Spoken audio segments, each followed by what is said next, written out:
Welcome in. Welcome back to the Jets Roundtable. We got a big show today because we got to pave the path to beat these Buffalo Bills because the New York Jets are coming off an unfortunate, heartbreaking loss to the Pittsburgh Steelers in week number 1. The Buffalo Bills are coming off an emphatic comeback win against the Baltimore Ravens. We got Jake Asman, we got Matt O'Leary live here on the Jets Roundtable. I'm excited to hear from Matt and Jake their thoughts of last week, their thoughts about this upcoming week, and all the storylines around the New York Jets. The Jets Roundtable is affiliated with Roundtable Sports Network. Let's get straight into it. Look at these two out here. Man, oh man. Matt, Jake, welcome back to the Jets Roundtable. Jake, how you doing today, brother? I'm good, Richie. I'd be doing better if the Jets didn't find a way to still lose on Sunday despite scoring 32 points, but we flushed that game as best as we can and hope and pray for a win on Sunday against the Buffalo Bills. Yeah, man, it really is unfortunate to see how this Jets team went out there and lost. But, hey, we got to be able to turn the page. Matt, how you doing today, my friend? I'm doing well. As Jake said, would have liked to see a win in week 1, but an entertaining game and hoping the offensive success carries over here into week 2. Yeah, man. I mean, that's something that we could all hope for in this one because this is a big matchup against the Buffalo Bills. It felt like that game against the Steelers just slipped through our fingers, right? Jake, I want to start off with that. What was your reaction? What was going through your mind watching that game? Why don't you give us your roller coaster of emotions that you felt? Yeah, you nail it. I mean, every emotion you could feel at some point, I felt it. At first, it was like, wow, like they look really good. Like the offense, like, oh my God. But like I was kind of just waiting for like the other shoe to fall. But that really never happened. Like the Jets were able to move the ball throughout the day. Fields look really good. The play calling was tremendous. But then you look at what happened with the defense, and they just left so many plays out there and could have changed the entire narrative of this game. And obviously, Xavier Gipson, I'm sure we'll talk about him. He's no longer on the Jets anymore because that fumble that he had on the kickoff proved to be the true difference in the game. I mean, there was only one turnover in the game, and it came at such a costly time. And what was, to me, amazing is even after the Gipson turnover, and then the Steelers 2 plays later, they score a touchdown. The Jets offense then responded with a 12-play drive of their own, went right down the field and scored again.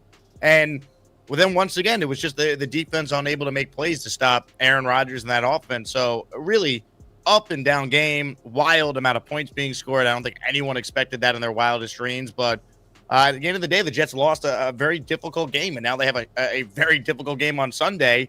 And it just feels like there was such a wasted opportunity to get that first win in the Aaron Glenn era. Yeah, it really felt like that. Like being at that game, every single time I was excited with the big play from Justin Fields or even a big sack in my head, I'm like, just win the game. No, this is not all this excitement's not flushed because us Jets fans, we know we've been through this roller coaster. We know you guys were there, man. Like you guys got to experience the true roller coaster in person. Oh, good, dude. And that's what I wanted to ask Matt's perspective for where you guys were seated, man. Like, what was the roller coaster of emotions you felt being in that stadium for this game? Well, first, poor Green Bean hasn't seen an offensive touchdown since 2018. So I was climbing over like 15 people to go give him a hug after the Jets got in the end zone. And we got to see 4 touchdowns, which, again, is not something we're used to as Jet fans. 32 points in week 1. They only scored 32 points twice all of last year with Aaron Rodgers at quarterback. And, you know, going into this game, I think everyone thought the defense and special teams would be good and the offense would be a little bit lacking behind. And it was the exact opposite of that. It was a high scoring game. It wasn't a low scoring game. The secondary outside of Sauce Gardner didn't play well. And there were special teams mistakes, including a couple from fumbles from Xavier Gipson, the one really costly one, which gift wrapped them a opportunity right in the red zone. So it was a fun watch, but a little frustrating. You're not able to come away with the win in a game where you have nearly 400 yards of offense and you score 32 points. It's really ridiculous that, like, seeing this offense explode like that. I mean, we talked last week. I think all three of us were on the same page where we were expecting this game to be low scoring from both sides. Aaron Rodgers, first game, Justin Fields, first game, new offense, new coaches for the Jets. It's going to be a learning curve, but boy, were we wrong. I mean, it was a offensive barrage out there. The first drive was led by Breece Hall, 3 points, and then Aaron Rodgers gets on the field, and then the Jets give up 2 3rd-and-10s. And I think that's a big issue, Jake. So, Jake, obviously the defense is little bit of concerning right now. What are your thoughts of how the defense went out there and performed against Rodgers? It's frustrating because I think most of the defense actually played pretty well. I thought Jermaine looked great coming off the Achilles. I was not expecting him to play 89% of the snaps on defense in his first game back. I thought Quinnen played well. I thought Will McDonald obviously played a heck of a game. They just made too many mistakes coverage-wise. Like, there were coverage breakdowns, lack of communication, whatever it was. They just didn't play well in the secondary. I thought the linebacker play left a lot to be desired from Sherwood. Quincy, I thought, had a good game, but he had that huge penalty that kind of negates a lot of the good that he did. So it was just a bad performance by most players in that secondary and the linebacker room, really besides Sauce.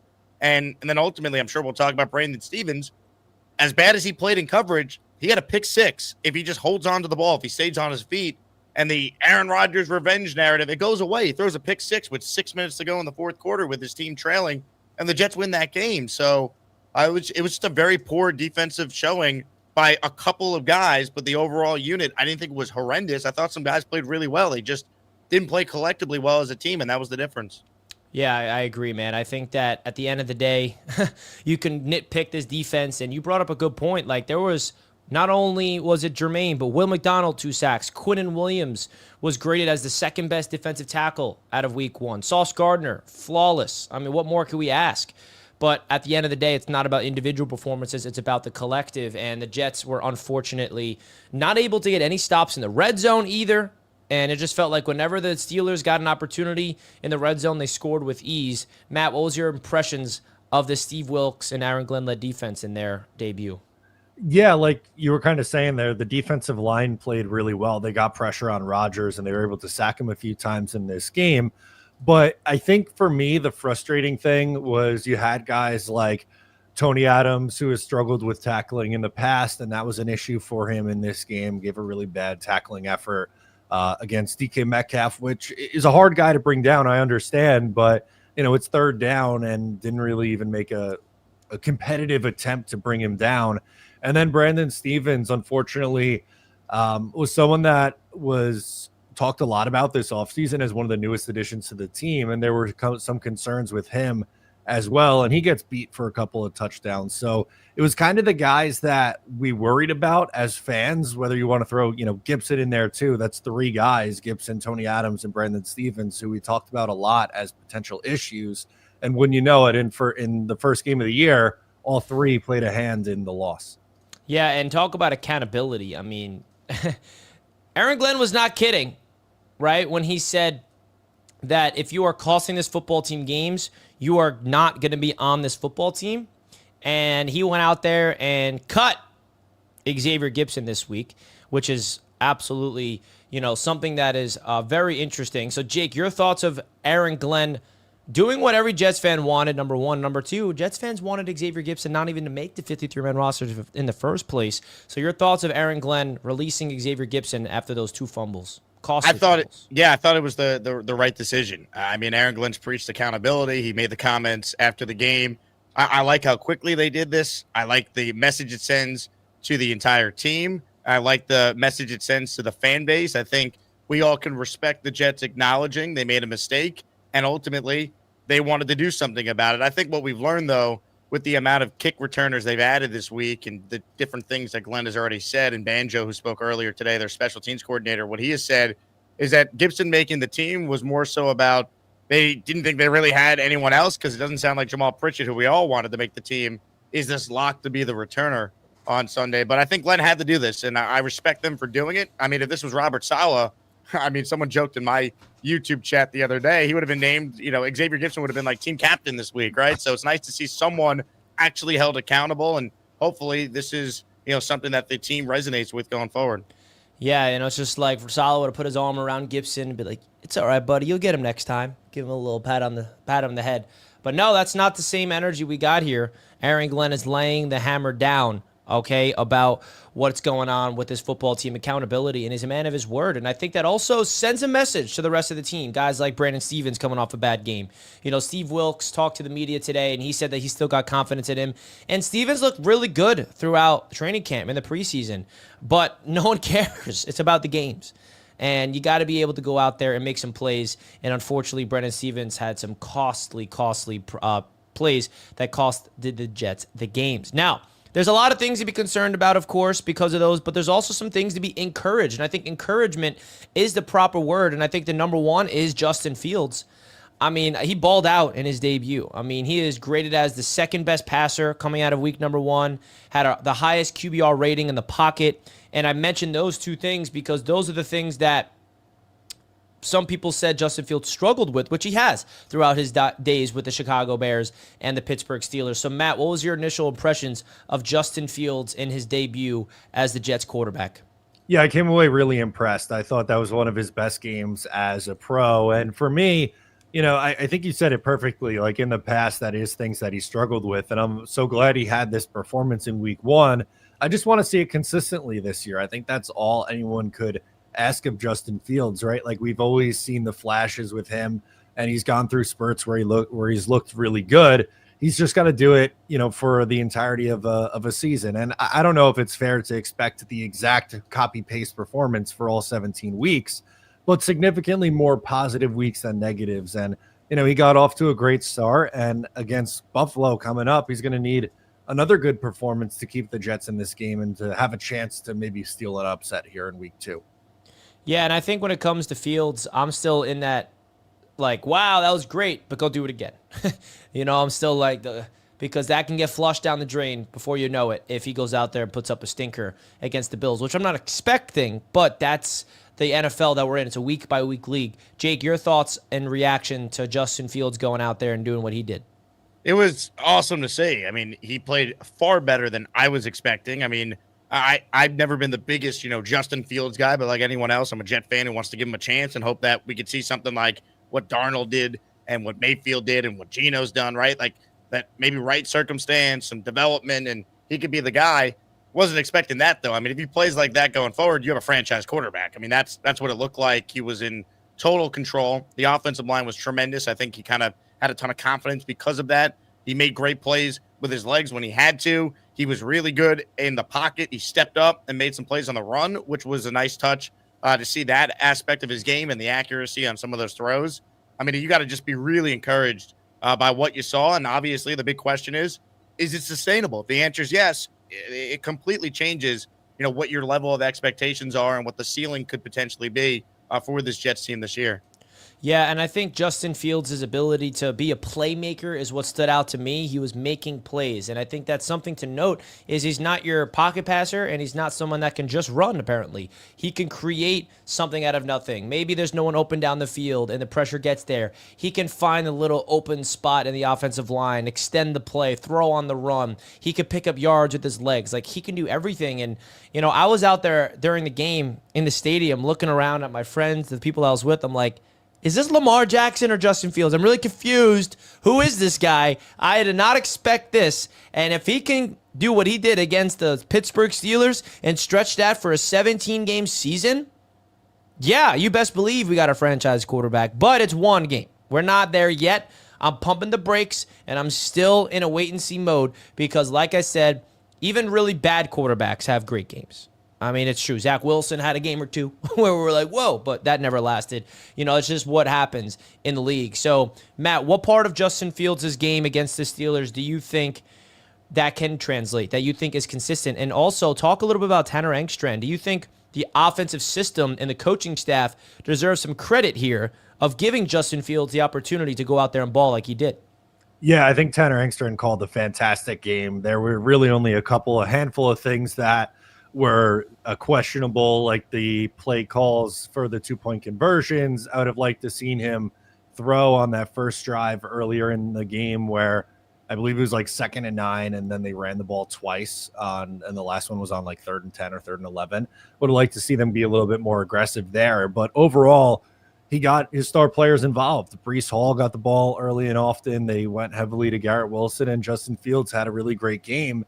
And this week, the thing that I'm looking for, I know how, impressed we all came away with his passing. I think his legs are going to play the biggest factor in this game against Buffalo because they had an issue against the Ravens stopping the run, and that's something that's kind of plagued them a little bit over the last couple of years. And, I'm not saying the Jets are the Baltimore Ravens, but stylistically, Justin Fields can play a similar style of game that Lamar does. So I think he's going to be able to utilize his legs, and the Jets will run the ball well in this game. Yeah, and I think you bring up a lot of good points. I'm very impressed with Tanner Engstrand. I really am. And, this is a fresh mindset that's being brought to this organization from an offensive perspective. And I feel like it goes beyond just Justin Fields. I mean, the offensive line was just on another level. We talked about Elijah Vera Tucker going down for the year, devastating injury, but did it feel like we lost AVT? It didn't. Joe Tippmann looks natural at right guard. Armand Membu, I mean, are you kidding me? I was like, Membu, you get a pass in week 1. You're going against TJ Watt. And he's like, a pass? Watch this. He dominated. He's graded out as the best tackle in football after week 1. That's impressive. Jake, your thoughts of any players on offense outside of Fields, like the offensive line or Tanner Engstrand, anything that really stood out to you on the offense? Yeah, everything you guys said about Fields and Engstrand, tremendous. The O-line, though, my God. I mean, he had so many clean pockets, right? You look at, the running game. I thought they did a really good job creating some holes for Breece, who I thought he made some great plays, too. Like, he looked like the old Breece Hall that we saw his rookie year in, 2023 when he was coming back from the ACL. They had a lot of really encouraging signs on offense. That's what I think makes it sting so much that they couldn't still win the game. But offensively, the O-line being as good as it looked, I thought Tippmann at guard was outstanding. I thought Olu held up at left tackle and played well. And obviously, I mean, you can't say enough great things about Membu. It won't get any harder than TJ Watt in your first game, and he passed with flying colors. I mean, he was tremendous. I know, man. I mean, it was really refreshing to see an offensive line go out there and absolutely dominate. And I definitely feel like that's something that this team is going to be able to build on. It's what their identity is going to be. We heard from Aaron Glenn, all week and all throughout the offseason about what he expects from this organization in terms of running the football. And I think that we got a little bit of a flavor of what the identity of Aaron Glenn is going to be. Now, when it comes to Justin Fields, he had some interesting things to say in the post game after the game was wrapped up. And I just want to play it here. Victories in the league, but just some of the things. What are some of the things you can kind of take away from a game like this? I think we played well. I think we ran the ball well. Offensive line did a great job. I think we only had 1 sack, and that was in the red zone. So I think as a team, I think we were, bouncing and kind of keeping each other in the fight. If that 1 turnover, they scored. Offense, we came back and didn't let that phase us. So, like I said, a lot of fight from our team, and I don't think a lot of people expected us to come out like that. But like I said, like you said, no moral victories.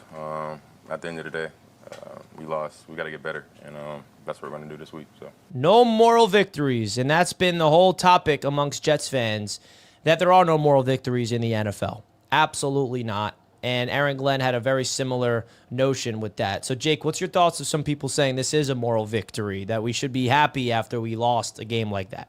I can't go there, Like, obviously I'm encouraged, but I've been down this path a lot with the moral victories, right? Zach Wilson was going to turn the corner after his great night against the Chiefs. And then you know what happened? He sucked against Denver. They were lucky to win that one, and he turned out to be exactly who he's been in his career. So we've been down this path before, right? Like, to me, the only thing that matters is winning and losing. Obviously, there are some things to be encouraged about, but now you're looking at 0-2 right in the face as a 7-point underdog at home on Sunday. Like, you got to steal that one, and then my opinion on week 1 changes if they win week 2, because then I could say, okay, maybe they did really build on what they did, and we have something now, and here we go. But you got to win games, and ultimately they did not win this game because they didn't make enough plays on defense, and they had a brutal turnover on special teams. And it's a shame because so much of the conversation around the Jets going into the year was about Brandon Stevens and Xavier Gibson, and those 2 players directly led to this loss. So there's no moral victories in my opinion, but I understand why some feel that way. But ultimately, I'm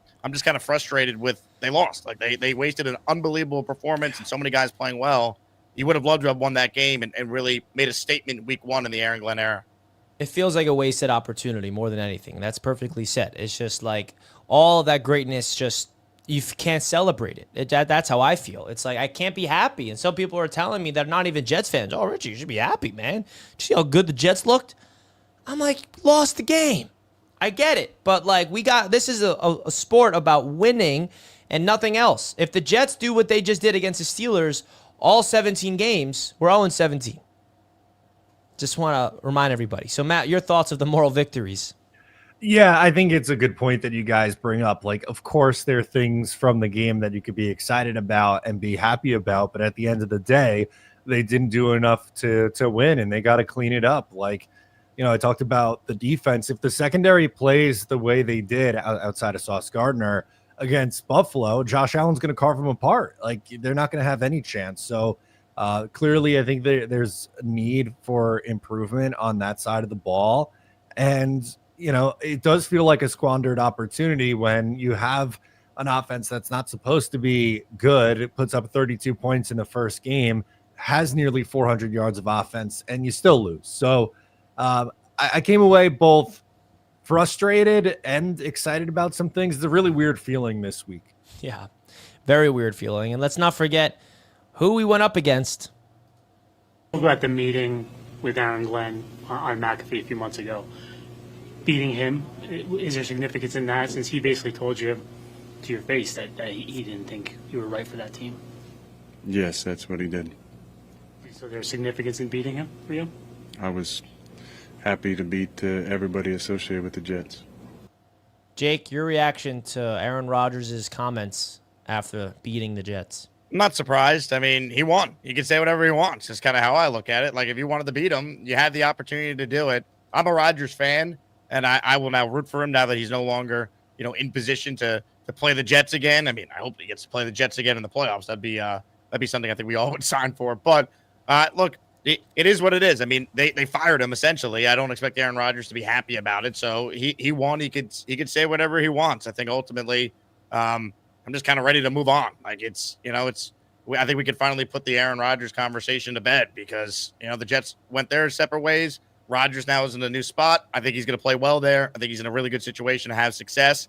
And hopefully, just like when Brett Favre left and he had this great year with the Vikings in 2009, I don't think we as Jet fans cared because the Jets were really good in 2009. They went on the run to the title game with Sanchez and Rex. So I can only hope something like that could happen again here in 2025. For real, man. That's a great way to look at the success that Aaron Rodgers has with the Steelers is if the Jets have their own success. And I'm with you, Jake. I'm a Rodgers fan as well still. But, Matt, your thoughts about what Aaron had to say after that game?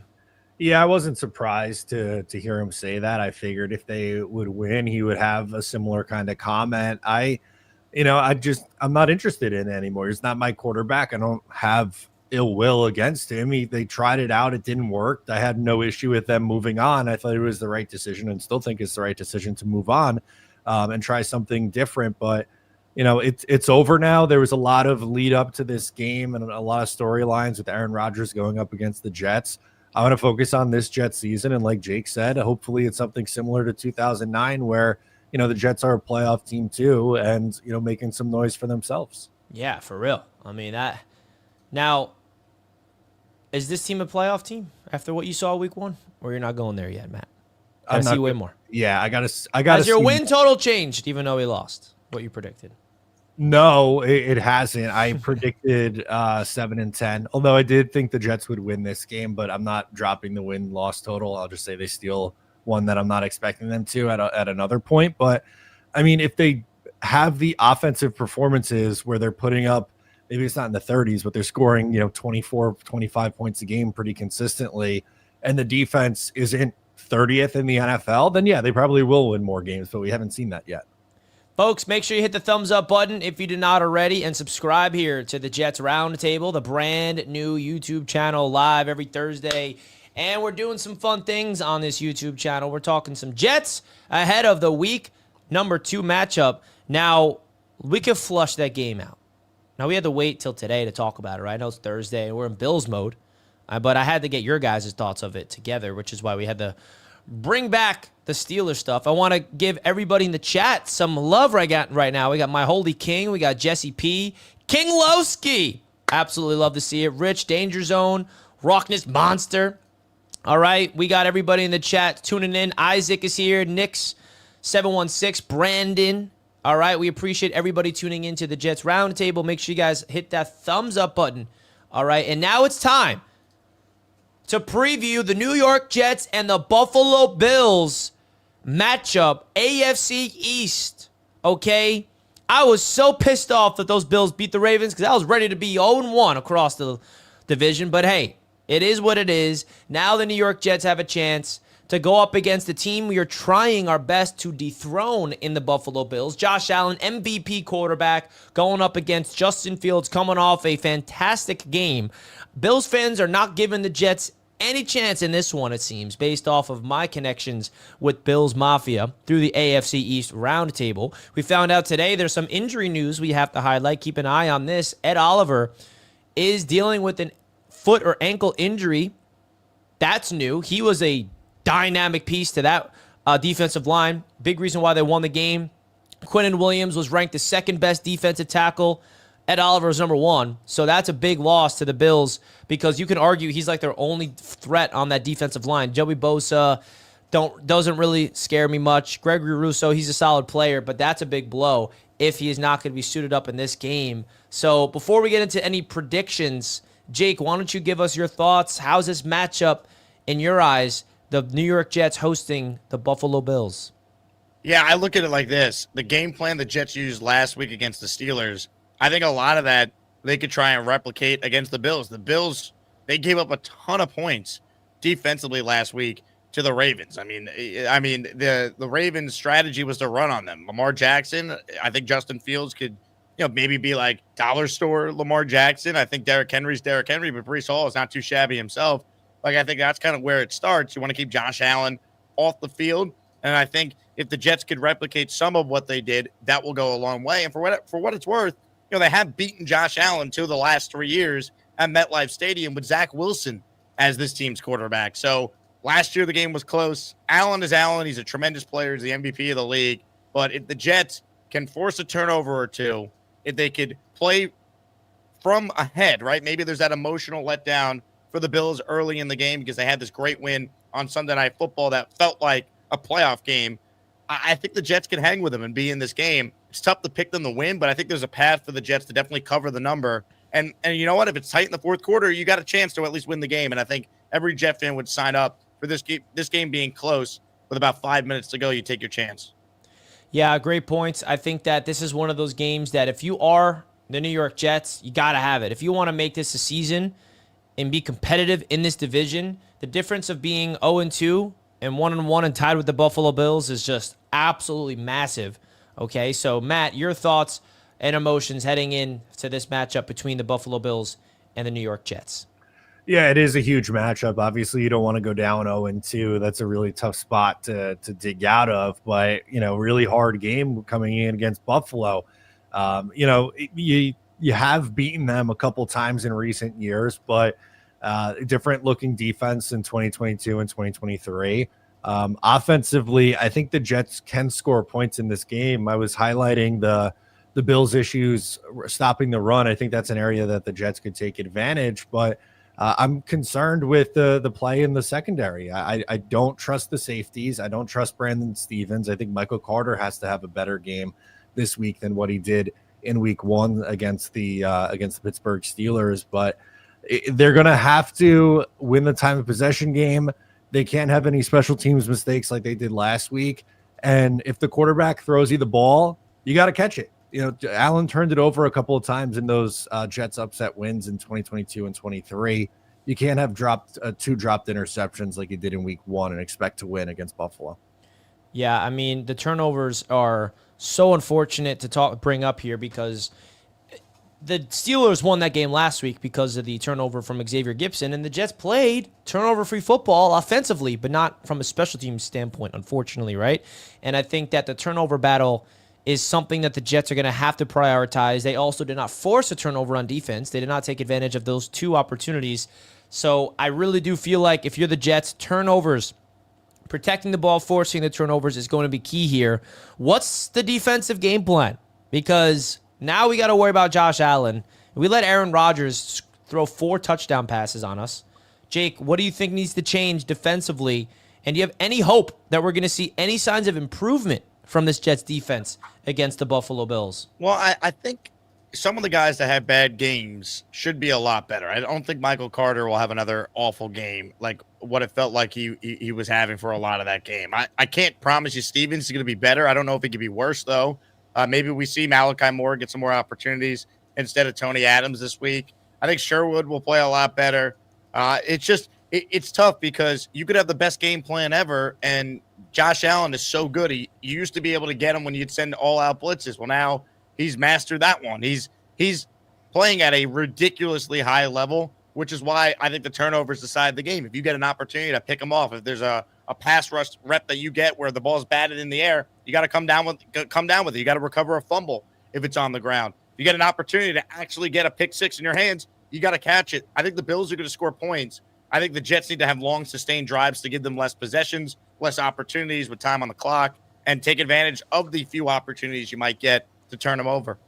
Yeah, I agree with everything you said there. This defense, man, you have the stars playing like stars, but there's one star that I feel like needs to have a better game, and that's Jamie Sherwood, the captain of this defense. He didn't have an off game by any stretch of the imagination, but I feel like for his standards, he did.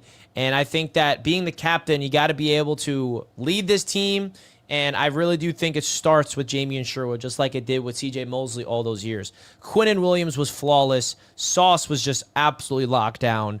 And Will McDonald had 2 sacks. But let's see other players step up, more specifically in the secondary. I need Michael Carter II to wake up, all right? We need to create that turnover. This is the Aaron Glenn era, and we want this Aaron Glenn defense to be about turnovers. That's what he was as a player for the New York Jets. That's the type of defense he coached in Detroit. It's all about taking the ball away, and it was so frustrating to watch these players just drop wide open interceptions, and hopefully that will change here. Matt, is there anybody on the defense that you're looking at that you really want to see kind of be that difference maker in this matchup? Because I feel like there's a lot of guys you can choose from with this defense to have a bounce-back game. Yeah, there absolutely is, and I'm going to piggyback off your comments on the linebackers because I haven't really talked about that yet. There was a lot of focus on the safety play and Brandon Stevens, but an issue that I saw with the linebackers in week 1 is I think they were a little bit too over-aggressive. And you saw that when they were like biting on the play action fake. And, with Rodgers, he's not nearly as mobile as what he once was. So you can get away with it a little bit, especially if the defensive line's getting home. But against Josh Allen and his mobility, you can't have those over pursue moments or, over aggressive. I think they need to play a little bit more reserved, those two specifically. Quincy had the late hit out of bounds too. That was that ended up being a costly penalty. So I think they just got to reel that in a little bit. In addition to Brandon Stevens playing better, Tony Adams giving you even 10% of an effort in tackling, whatever the case is. But I'm looking at the linebacker room because those are 2 guys who I think are going to be big parts of this defense. I love the speed that they have at the position, but I just didn't love their games in week 1. Yeah, and how long of a leash does Brandon Stevens have? Do you think it's long or short? The Jets got Azareye'h Thomas waiting. Now, unfortunately for Thomas, he was injured in the preseason, so he was not able to play any preseason games, was not able to play in training camp. So that really hurts his development. If Thomas was out there in the preseason healthy and balling, you would maybe feel a little bit more of a encouragement to get him out there. And you also have Malachi Moore, the Jets rookie, who did have a fantastic preseason. He's ready to go to replace a guy like Tony Adams. I personally think we're going to see these 2 rookies get on the football field, replacing those 2 guys eventually this season. But the question is when. So, Jake, how long is the leash for a guy like Brandon Stevens? Because we saw what Aaron Glenn did to Xavier Gibson. That makes more sense. His roster just, he was on thin ice going into the season. Stevens, they gave him a 3-year contract. He played really well in August, where Aaron Glenn kept talking about Brandon Stevens like he's the most improved player. He's like, they're raving about Stevens. So what do you think the leash is for a guy like Stevens? I think it's longer than we want to accept because of the fact they did pay him and AZ Thomas missed some time over the summer. I think that's the reality. I think that he's going to be the guy that, is public enemy number 1 for a while here if he doesn't start to play better. I do think he can play better because look, I mean, Aaron Glenn, if we can't trust him on corners, then what can we trust him on, right? And it felt like they were on the right track with him this summer when he was playing well. I thought he looked good in the preseason game against the Giants he made. I remember that night, a couple plays. So it's certainly a concern because the description of Stevens with the Ravens was he's in position to make plays. He just never makes them, and that's exactly what we saw in this game against Pittsburgh. So it's not a rookie who needs more time. Like, this is what he's been, and now we're kind of hoping that, you know, good coaching, better technique, whatever, can get him to be the player that they think he could be. But I think the leash is longer than we want to admit because they paid him, and A.Z. Thomas, I want to see him, but how ready is he? They know that more than we do. Yeah, that's the thing I want to remind everybody. I keep saying that. AZ was hurt, and that hurt his development, man. You can't expect him to go out there, get plugged in week 2, and just start and be a great player. Like, that's not realistic at all. Also, Stevens is not getting cut. For people, it's like, cut Stevens next. Like, that's not happening. No. If anything, he's benched. He's not getting cut, all right? So, Matt, your thoughts of the whole discipline. Now, Jets fans are like, ooh, Aaron Glenn's discipline. I like it. Let's release everybody that struggles. If Garrett Wilson fumbles Sunday, he's not getting released, guys, okay? That's not how this works. Yeah, I agree that the leash with Stevens is going to be longer. Like, Xavier Gipson, you know, had the fumbles and was gone. And I think it's a little bit different because he got a 3-year deal with some significant money from this team and from this regime, where Xavier Gipson was pretty much a holdover from the last staff. That was their UDFA guy. Tony Adams was a UDFA guy and a fan favorite of Robert Saleh. So I would think that Adams probably has the shortest leash in the secondary. I think they're going to give Stevens some significant run. And like you guys rightfully pointed out, with A.Z. Thomas, love the guy, but he probably needs a couple more weeks coming back from this injury. I think at some point this year we'll see A.Z. Thomas. I just don't think it's going to be in week 2. Now, Jesse in the chat says put Stiggers in. Is there a world where they go to Quantez Stiggers over A.Z. Thomas? I mean, it's definitely possible, but again, that's not even something that I would see them doing in week 2. I think it would have to be multiple weeks in a row of Brandon Stevens struggling before they pull the plug, just based on how they talk about the guy. They seem to be really high on him. Yeah, and I feel like Josh Allen is going to target Brandon Stevens a lot and probably not target Sauce. Now, the Buffalo Bills don't have a number 1 receiver. I mean, you can say it's Shakir. We had Sauce travel against DK. Is Sauce going to have to travel against the Buffalo Bills? I'd be surprised. Because I don't think they have like Keon Coleman. Yeah, I think it's going to be situational, right? Like maybe in the red zone, you want to cover Keon Coleman because he's their best red zone threat potentially. I'm not sure. I mean, they have such a balanced offensive attack. They got the 2 tight ends. They obviously have 3 receivers they're confident in. Elijah Moore, by the way, is on this team. If you look at their depth chart. I mean, look, I don't know if this is a travel Sauce game. I think next week against Mike Evans in Tampa, that's a Sauce you're going to be on the whole game type of scenario, but I don't think this is. Let's have some fun. Over under 4 punches from Clemens and Dawkins in this game. Over. More. Over under 4 dumbass plays for Michael Clemens in this game. Yeah, how many penalties is Clemens getting in this one? Hopefully Jermaine can play 89% of the snaps again, because then there's less opportunities for Clemens to do something dumb. Oh, boy. And that is another thing I noticed being at the game. The first penalty the New York Jets had was 5 minutes to go in the second quarter. And the penalty was on Tanner Engstrand, who he admitted in the press conference today. He said he was late getting the play in, and he's got to be better at that. What was your guys' thoughts of the penalties? Obviously, at the end of the game, not the case. He got the 15-yard penalty to Quincy, and then the pass interference to Stevens. That lost them the football game. But I'm used to, at kickoff, you got holding, you got false start, you got all these things. The offense was pretty clean from a disciplinary standpoint. It's the defense with the penalty issues. So, Matt, your thoughts of the discipline of the Jets offense? Yeah, I thought it was an improvement and still a work in progress. I don't think they're done just yet. And if you ask them, they would say 7 penalties is too high. But you mentioned it. You had the delay of game that Tanner Engstrand took responsibility for today, which I liked. And I think it was Tyler Johnson, false start. But, you know, that was something last year that was happening. It felt like pretty consistently every quarter, you know, an illegal procedure, you know, just the normal pre-snap penalties. And they're working on getting those out from under them, and I think they're trending in the right direction towards that. And a move that I don't think anybody saw coming that I wanted to get your guys' thoughts of, I expected Tyler Johnson to be elevated, but I did not expect Lazard to be a healthy scratch. I don't know if you guys did. Is that going to continue? Jake, do you think Lazard is a healthy scratch again, and he's just a guy that they're only going to play if there's an injury? Because Tyler Johnson's officially, correct me if I'm wrong, he got activated to the 53-man roster when AVT got put on IR. So he's on the 53. Is Lazard just going to be a healthy scratch again? I don't think he's going to be active because, like, what has really changed? Like, the fact of the matter is no one had any brutal drops, which is a positive. And I think Alan Lazard not playing, no one dropped a pass. I mean, he led the NFL in drops last year. So I'm pretty good with just letting him be a healthy and active. I thought that they were just kind of keeping him around through the end of that Steelers game. So if the Jets did cut him, then he wouldn't just go sign with Pittsburgh and basically be an informant for Mike Tomlin and spill the beans on the entire offense for the Jets ahead of the game. Now that game has passed, he's still here. I think he's just a depth piece. He doesn't play special teams, so I think he's going to be inactive on game day. I think Tyler Johnson will once again, be active, and Lazard will be inactive. Man, I love that.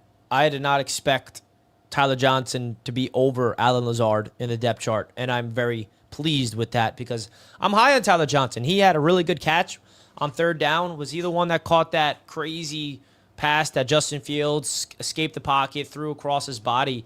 Matt, your thoughts of the Jets receivers, and it's still a work in progress. I mean, the second highest receiver we had was Breece Hall. So that's crazy. But your thoughts about Alan Lazard being a healthy scratch and the overall state of this receiver room?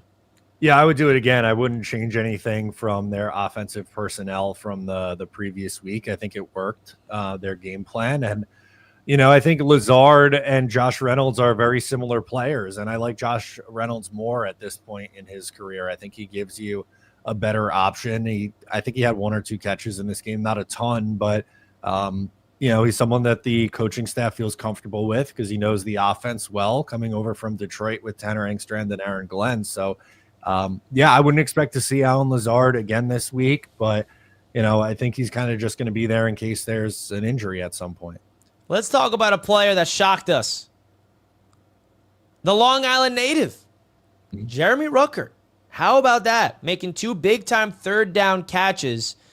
I did not expect the Jets to be utilizing him as much as they did. He was on the field a lot in a lot of situations. He made 2 big catches. One of them was like a really nice play where Fields put a fastball on him, 3rd and short, away from the defender. He was able to bring that in.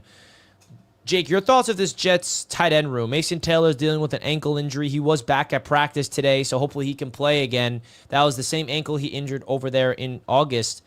I mean, Jeremy Ruckert breakout season coming or what?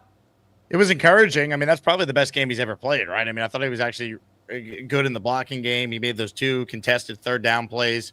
He's had a drop issue. He didn't drop either one of them. It was good to see, man. I mean, look, Garrett Wilson did his thing.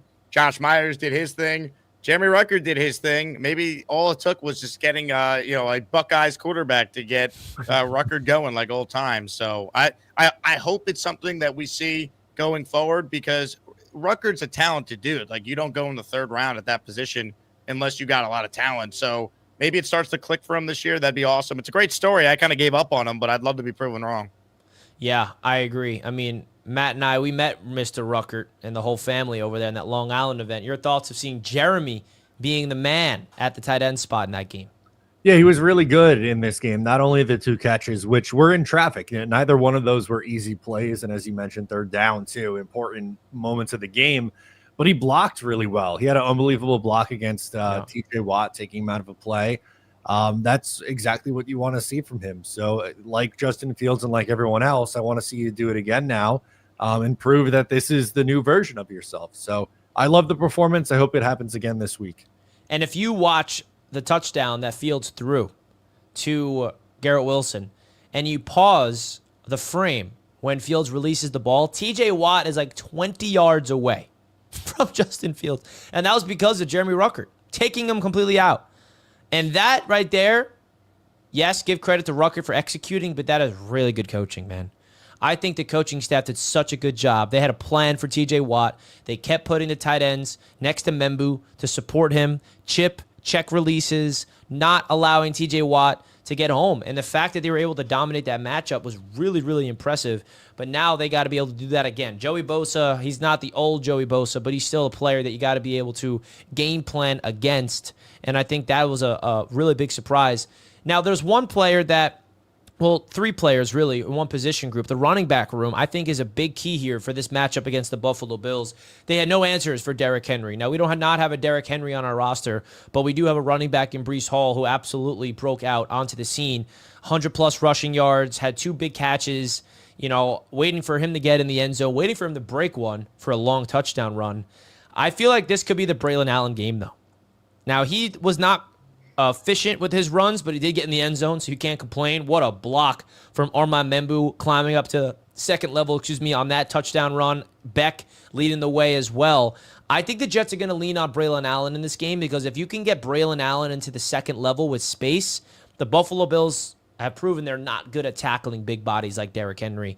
So what's your thoughts, Jake, of this game from a running back perspective for the New York Jets going up against the Buffalo Bills? Because the Bills gave up 40 points to the Ravens, and the Ravens are a great team. It's not like the Ravens are bad or anything, but man, I have confidence in this offense to put up points today. I think they got to run the hell out of the ball again. And whether that's Breece or Braylon or even Isaiah Davis or just Fields doing a lot on his own, that's got to be the game plan. We saw what the Jets did last week against Pittsburgh. We saw what the Bills allowed the Ravens to do against them in that Sunday night game. So it could be Braylon Allen. It could be Breece. I think you play the hot hand. It was clearly Breece last game.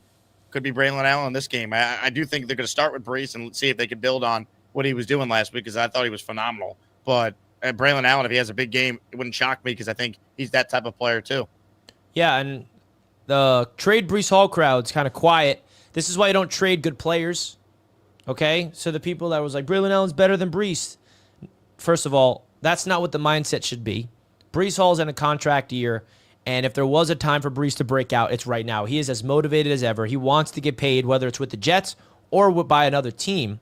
All right, so we shall see if Breece continues this dominance. Your thoughts, Matt, of Breece Hall? Is he finally having his breakout season like we've been waiting for since he got injured in his rookie year? I think this game he looked the best since he had that first year in 2022. He looked decisive, confident, and explosive, which wasn't really the case, especially last year. I think he was a little indecisive when he got to the line of scrimmage, and this game he kind of found the hole, hit the hole, and go kind of a thing. I'm confident in him this week. I think he has another big game. I know you mentioned Braylon Allen. I'm not opposed to using Braylon Allen, and I hope he has a more efficient day rushing the football. But I'm just ride the hot hand until it stops working. I would keep using Breece Hall in the rushing attack. And they used Isaiah Davis a ton as a third down back. And that's definitely interesting. Every time it was third and long, Isaiah Davis was out there. And I was watching the film, and I noticed Isaiah Davis got his nose dirty with some blocks, man. So shout out to Davis for picking up some blitzes up the middle where Fields had an extra tick to get the ball out, and he was able to execute with the first down. So definitely awesome to see that. And I feel like there's just so much on this offense to highlight, right? Now, there was something I wanted to get your guys' thoughts of. There may be a contract situation brewing with one of our best players. Quinnen Williams' guaranteed money runs out, and Connor Hughes of the SNY and Zach Rosenblatt, they got a new show together. They do a great job covering the New York Jets. They mentioned that this could be something where you should probably take care of Quinnen right now before it starts to get a little ugly. Quinnen has been the face of this franchise since he was drafted here. I mean, I love Quinnen, man. He's one of the best people on this team. He's been through it all. He's been through all of the frustration. He wears what it means to be a New York Jet on his sleeve. Jake, do you think the Jets should consider renegotiating his contract, get some more guaranteed years, make Quinnen happy, or is that something that is going to be more of an off-season problem? Yeah, I don't think it's something they're going to do in season, but it wouldn't surprise me if Quinnen goes to the Jets and says, hey, he wants an extension, more guarantees in his contract. It's something that they're doing. But if I'm Quinnen, have a bounce back year for his standards. Last year was not as good as his previous years. Go out there, be a first team All-Pro again, and your price is going to be even more if you wait. So I think this is something that the agent maybe is starting to kind of plant the seeds with some people on the Jets beat to kind of put it out there, get the conversation going, make people aware. But I don't think the Jets are going to do this in season. Yeah, I think that if he can become that first team All-Pro again, I mean, we got 3 All-Pros, arguably more on the defense potentially. And I feel like Quinnen becoming that first team All-Pro all over again changes everything. He was unblockable. And I think Harrison Phillips is going to be a big addition to help him out. Matt, your thoughts of the Quinnen Williams, not even just the contract situation, but even just seeing him relive that game-wrecking ability in week 1. Yeah, he was really so good, and that made me very happy to see. I like when Quinnen Williams is at the top of his game. He's a really fun player to watch. And, with that, I think you let the year play out. And if he plays like this the rest of the year, then, yeah, you're going to have to redo the deal, which is fine. They should have the money to do that. I think, with how they structured the contracts of Garrett Wilson and Sauce Gardner, it still leaves them flexibility in the coming years. And, he's still a really good player. He's still under 30 years old. This is someone that you want on your team. So, have a great rest of the season, and I think this is something you do in the offseason. He's our Chris Jones. Chris Jones has some rings. Quinnen will have some as well. I don't know how that sounds, but I'm just going to say it just because. Who cares? You never know what's possible, man. I really love Quinnen, love everything about him, and hopefully he's a Jet until he retires. All right, now let's get into the predictions. Let's get into what we expect from this game, because it's like we want to predict what's going to happen by being hopeful, but we also want to be on the money about what happens. I was wrong about the Jets-Steelers game. I picked the Jets to win, and I picked it to be a low-scoring game. Both things didn't happen. It was a high-scoring game, and the Jets lost, and the Buffalo Bills. But I got to be honest, man. After seeing the Bills against the Ravens, I had a little bit more confidence than I thought I would. There is a part of me that's like, dude, if this defense really stinks and we're in another shootout, that's going to be tough to be able to beat up on Josh Allen. It just takes one big play on defense. But the Jets got to learn how to make winning plays in the fourth quarter. Like, this can't be a team where they just go out there and have all these splash plays and explosiveness and all these fun things, and then when it comes to the last 5 minutes, because I got to remind everybody, as good as the offense was and as good as they're graded, as good as Justin Fields were, there was a drive that they could have marched down the field and won the game, and they didn't. 3 and out. The defense got to stop in the clutch. Finally, the Jets defense got to stop. It was a 3 and out, I believe. Forced the Steelers to punt back to the Jets. We have the ball with like 6 minutes left, and that was the drive to march down the field and score points to ice the game, and they didn't. They had to punt it back. And then the Jets also had time on the clock, 1 minute and 3 seconds with a timeout to go get Nick Folk in field goal range, and they failed. Those things need to be improved if we really want to be a quality football team competing for a playoff spot. And those are the types of plays you're going to have to make if you want to beat the Buffalo Bills. So, Jake, with that in mind, like, where is your mind heading into this game? What's your predictions? Do you have any confidence in the Jets pulling off this upset? Not really, to be honest with you guys. Like, I think they can make it close. That's why I was so distraught over losing on Sunday. I think they're starting 0-2. I hope it could be a real game. I got to see this offense play that well again for me to feel confident picking them. So I'm hoping the defense plays better and the Jets could be in this and cover that 6.5, 7-point spread. I think they will, but I probably right now, at least where we are on Thursday, I would lean with the Bills winning this game, 26-20, 24-20, kind of in that range. I do think the Jets can keep them under 30, but I don't know if the Jets are going to be able to score enough when push comes to shove to win this game. And Jake, follow up. Do you have confidence in the Jets offense against the Bills defense, especially with Ed Oliver potentially being injured? Do you think that they're going to have a similar game like they did against Pittsburgh based off the matchups? I don't think they'll score 32. I think they can move the ball, though. I do think they're going to score some points. I do think Fields can look good. I just don't have enough confidence to pick them against the Buffalo Bills at this point. Yeah. Matt, how about you, man? What's your thoughts heading into this game? Where's your head at? Yeah, I'm kind of with Jake on this one. I don't think they win. I think they keep it close for a while in this game. I have concerns that I brought up a lot in this show, but on the defensive side of the ball, they kind of have to prove it to me. And I don't know if all those changes happen immediately, especially after, going up against a tough opponent. But unlike last week, I was very confident that it'd be a low scoring game, and it wasn't. I think this one is going to be a high scoring game. I think both teams get over 20 points. I think the Bills probably get over 30 in this game. Honestly, I hope I'm wrong. I hope the Jets defense is awesome and they pull off an upset win at MetLife Stadium and get to 1-1. But unfortunately, this I think is one of their tougher matchups, and I think they dropped to 0-2. Yeah, so this game is going to be interesting for a lot of different reasons. The Buffalo Bills, they always feel a little bit more vulnerable at MetLife Stadium. Okay, the Jets beat them two of the last 3 times at MetLife, and they lost last year because of some field goal issues with Greg Zuerlein. Zach Wilson beat them 2 years in a row, and I don't know, man. With Ed Oliver going down, based off how they looked, how their defense looks as vulnerable as they do, I'm going to go out on a limb and be a homer and pick the Jets to win this football game and shock the NFL world in a shootout. Another 30 points for the New York Jets offense, and it's the Jets defense that wins the game at the end by sacking Josh Allen on 4th down, led by Jermaine Johnson with the hammer. Bang! Now, if that happens exactly, I got to start putting some lottery tickets in. Now, listen, man, I understand I'm being a homer. I know that the Jets are the heavy underdogs, but I do have confidence in the Jets at home in this game. If we were in Buffalo, I would not pick the Jets to win. I wouldn't, but we're at home.